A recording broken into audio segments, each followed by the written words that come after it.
Okay, so I am definitely live a little bit later than I wanted to be. I wanted to originally go live here and do cosplay fitness on my other channel, but that didn't happen because I have had problems with my plumbing today, and the plumber says come. So what we're gonna do instead is an unboxing, and I'm gonna show you what I'm working on for the rest of March in terms of my cosplay. So let's get to it. Really excited about this.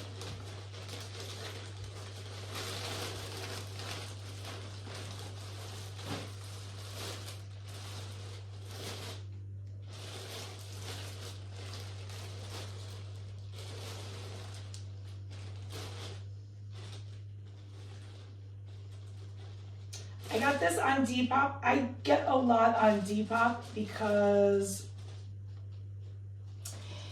it's used, so you're gonna buy it secondhand. A lot of cosplayers just wear things once and then they'll sell it. So you're getting it at a discount just from that. I tend to keep my stuff. And also, you know, it avoids something new being brought into, oh wow. So yeah, okay, it's pretty legit.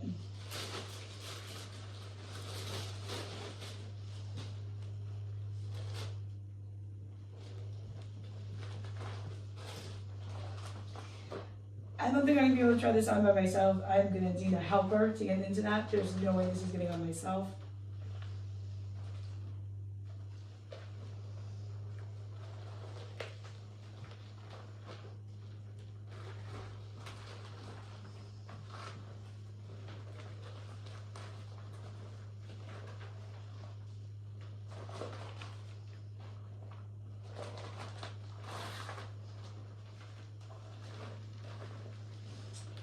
So it's the Batman Returns.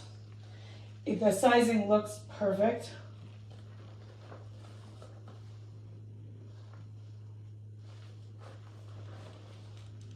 You always want to go a little bigger with these things because you can always have it taken in.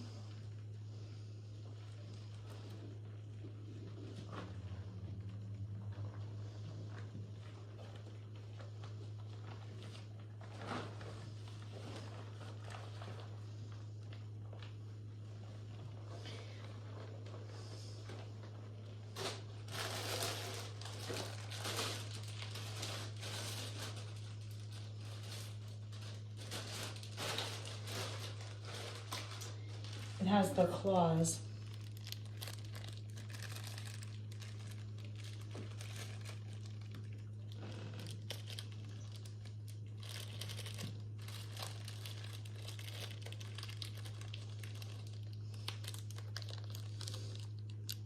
And these have never been worn, you can just tell. I feel like the whole outfit was worth it just to have the claws. Those are really fucking cool. Of course, I mean, I could probably just get claws put on. Just bling them out like that.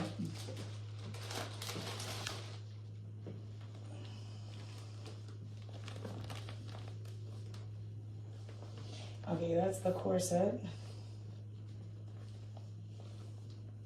You're like, I'm not even gonna try to put this on myself. I need somebody to get that on with me. There's no way that's getting on myself. I'm not even gonna try to fuck with that. You know, that's like the corset, that's the piece that goes there.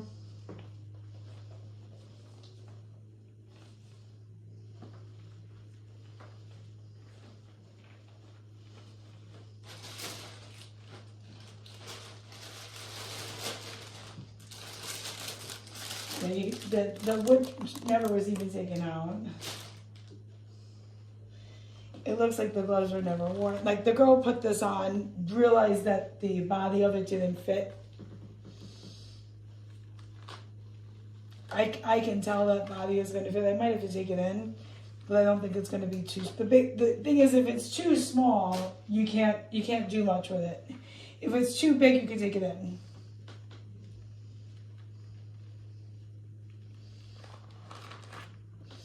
Everything is Asian size from a lot of these companies because it's made in Asia. So people order, like I normally am a small, even an extra small in US sizing. And I've got to take a medium, and even sometimes even a large if I look at the sizing. Yeah, like this is too big, but that's the whole thing. Like I'm gonna put the claws on. If you go too small, there's no room to play. You go too big, you can always make it smaller. You have not enough fabric if it's too small to adjust. I have a great tailor. Now, is that going to be cheap to tailor? No, it's not. But that's the whole thing. Like, you have to factor that in when you're buying your cosplay. Like how the reality is, if you're going to need stuff adjusted, if you're not having, if the person, like this cowl is really good. The cowl was probably worn. That was probably worn. I don't blame them. I would have walked around with that. Like after I ordered it, didn't fit. I would just walked around with that and smoked a joint in it. I got, they'll list it at whatever, something like this. You're always paying for shipping. So this is made from, I think it's one of those cosplay. I don't love buying from these houses just because a lot of people have it. I think you're so much better off putting together cosplays. This happens to be well made, but a lot of times that stuff isn't well made. That's my thing with buying cosplay from that's like costume quality is it feels crappy. Like if you're gonna wear this to a con, like this doesn't feel bad. This actually feels nice. Is this comfortable? No, I'm gonna die. This I'm gonna die. Which is like, it's going to be so sweaty. That's why I don't really want to do this on my own. I think I'm probably going to need to have some kind of pantyhose underneath thing going on.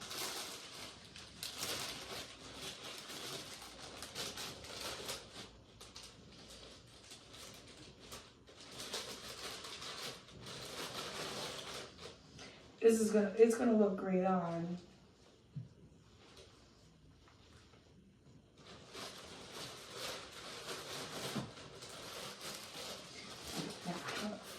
I have this thing folded.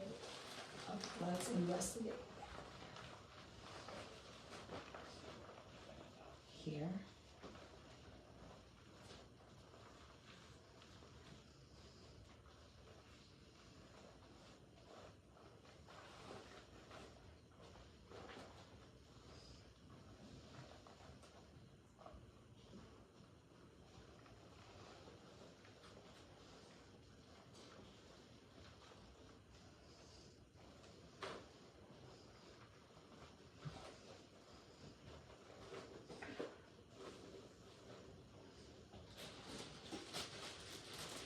The quality of it looks good. So, I mean, I want to say something like this was retailing at like $160 plus tax plus shipping. And I want to say I got it down on Depop to like $60 plus tax and shipping. So it's like 80 something. So I got a discount on it for sure. Hopefully it fits because the whole thing is, if this is going to be hard to return. I can't return it actually, so I have to resell it. But I feel I had measurements done. My measurements don't change a whole lot. I'm up a few pounds and then I go down a few pounds. It doesn't change that much. And if it did, I would not order clothes in the size that I thought that they would fit. So I know my measurements and I know they go bigger. So okay, so this is what I prefer to do with cosplay. I got this on Shein. Was it made to be Harley Quinn? Maybe, I don't know, maybe not. But this is going to be my next Shein outfit, my next Harley Quinn outfit, right? It was probably $15 or so. I mean, how you feel about Shein is how you feel about Shein. If you're privileged enough to afford life without it, good for you. I keep my stuff forever. I don't dispose of it, so I'll keep this cosplay. There's pieces of my Harley Quinn outfit that I've had from Forever 21 since 2011. So you can't just say that they're not, like this stuff won't last. It will if you take care of it. So this is the top, that's the bottom, and then I'll mix in pieces I have. So I just keep I don't do a character once and then like throw the character away. It's pretty rare they do that. I do a character and then they usually keep coming back to the character. And then obviously what I do with the working out is, you know, so I've got really two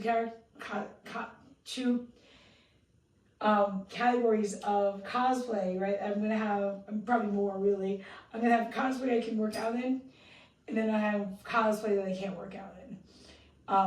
Now the cosplay that I can work out in, that's probably gonna need to be, believe it or not, more expensive. That's gonna need to be more durable. That I'm gonna need to be able to wash and then use again. Because if I get something that's not gonna hold up in the wash, then it's just gonna fall apart. What's the point of buying it if I'm only gonna wear it once? So I don't want to buy crap, if that makes sense.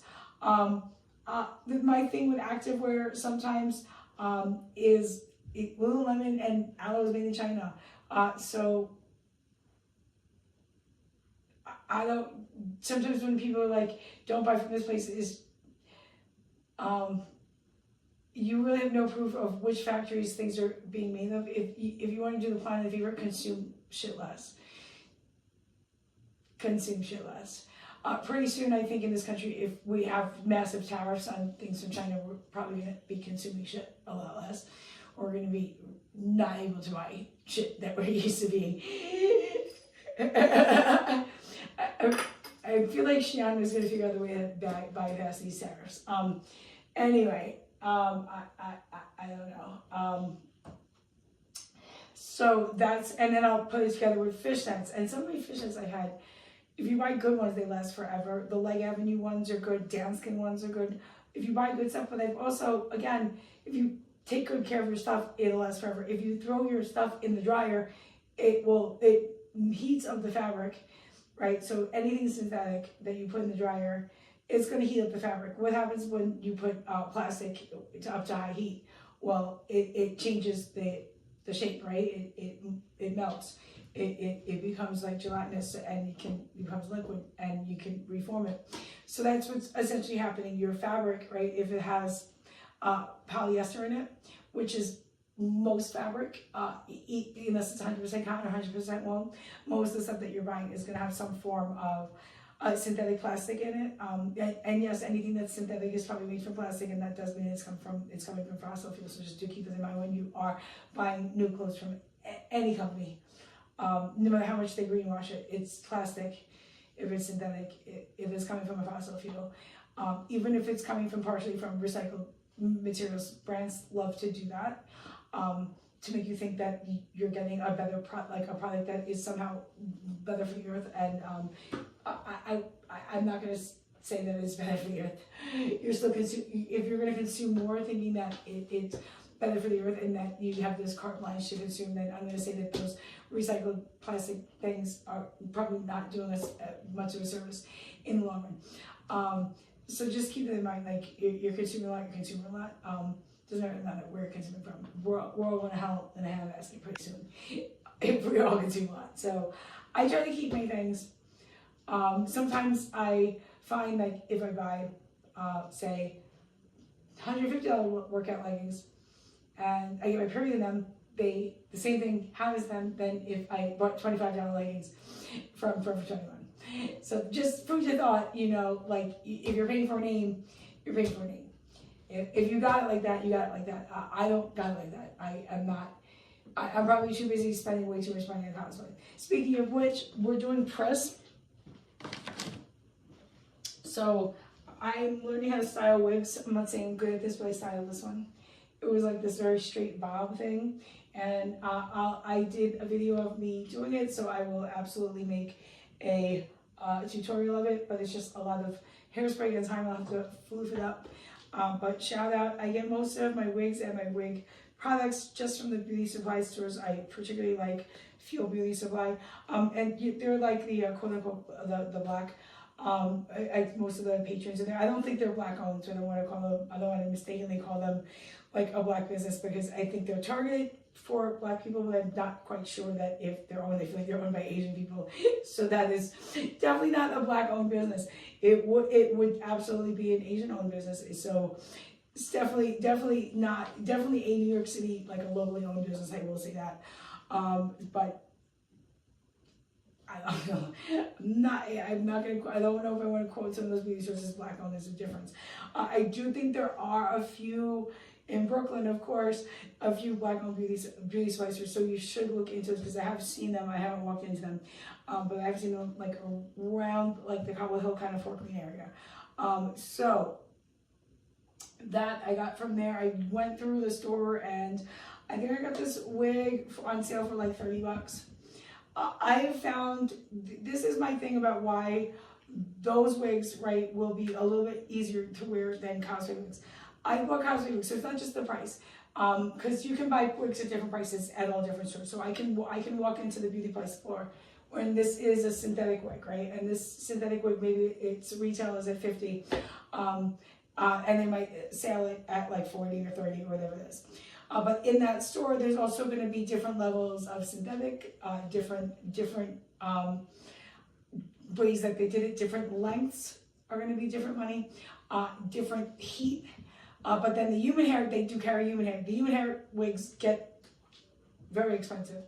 So you can spend easily $200 on a human hair wig in that store.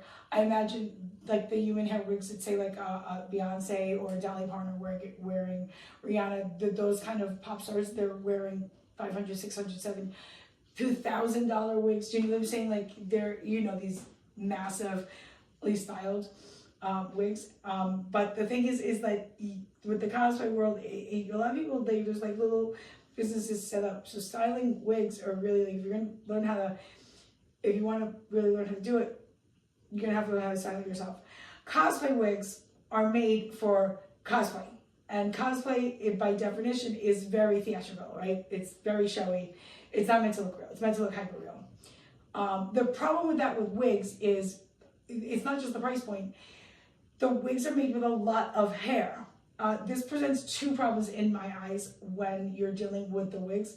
One, if you're at a convention and you're wearing a head full of hair and it's really long, you've got like 30 inches of hair, 25 inches of hair, and it's a lot of hair, it's heavy and it's hot and you're not used to that. It's annoying. And then that's problem number one, wearing it's annoying. And then number two is styling it, because when you have a lot of hair and you're trying to comb it, it's a lot different than when you have a little, like how many hairs. So the wigs that I'm buying at these beauty supply stores are the women that buy them, are wearing them every day. So these are meant for everyday usage, meaning these are not going to be heavy wigs. These are meant, like, and I mean, there are some of these chicks around here, like, it's like, I'm like, I live in Flatbush, like, these girls, that them was a beat, man. It's just like, you see them in fucking August, you see them in January, and it's just like, they got the hair, you know what I'm saying? It's just like, everything's done. They got the baby hairs, and it's like, the hair's down to the butt, and they, you know, they've got the fucking full face on. They got the nails. It's done. It doesn't matter what time of year it is. So whether it's hat season and you've got your hat on and off, whether it, you know what I'm saying, whether it's like, it's crazy hot and it's just like, you're really, really like dying of the heat, they're keeping the wigs on. So with that, it goes, you want that to be light, if it's, otherwise it's going to be really hard to wear. And if you've ever watched, I don't do a huge process to get them on, but if you're wearing a wig, like for an event, a 12-hour day, there's a whole process to like really getting it to stay on. I'm terrible at this. I'm so ratchet with that. I probably should do more. But you can go on YouTube and you can watch it. They're mesmerizing to watch. But there's a whole process to getting it on. But you can't, like, if you're gluing a wig to your head, if it's really heavy, you're gonna get migraines. You're gonna get migraines. And a lot of these girls, like, if you're gonna go through the process of putting a wig on, it takes 2 hours, and that's what it takes, because it's just like, you got your wig cap, you know, you're pleating your hair and all that, and then you're like melting the wig cap into your hair, then you're melting the wig into the wig cap. It's just, it's process. That could take hours. So you're not taking them off that night. You're leaving it on for a few days, at least. So you don't want a heavy wig. So that's my issue with cosplay wigs versus real wigs. I don't want to say, what's a real wig? None of them, they're all versus wigs that you're going to find in an everyday store. And because it just, you know, it's like a fashion thing, and so many people are wearing wigs, they're a little bit lower priced, because I think a lot of these girls they're swapping them out. They're not wearing just one wig every day. It's just like they're matching their outfits. Like, I mean, there's whole accounts that do like this whole, you know, and I see it just across different, like, I think in the rave scene too, a lot of girls, they do their wigs, their outfits. So wigs is a big thing now, and I think it's silly to buy a cosplay wig at a higher price point that you're going to be uncomfortable in and you're going to have a hard time styling. So, beauty supply stores. That's my secret weapon. And then that's Pris. And then here's the outfit I bought for Pris. Notice it's not a cosplay. Notice it's just a dress. So I will try to be live and do a cosplay Get Ready With Me, but I just want to kind of go a little behind the scenes with you. But I will try to be live every Wednesdays now. I will announce a final time. I'm hoping it's going to be 5:30, but I think I might vary it depending on what's going on. And if there is a cosplay you want me to do that you see on my feed, especially on Instagram, let me know and I will do it in here. Thanks for tuning in, and I will see you guys soon.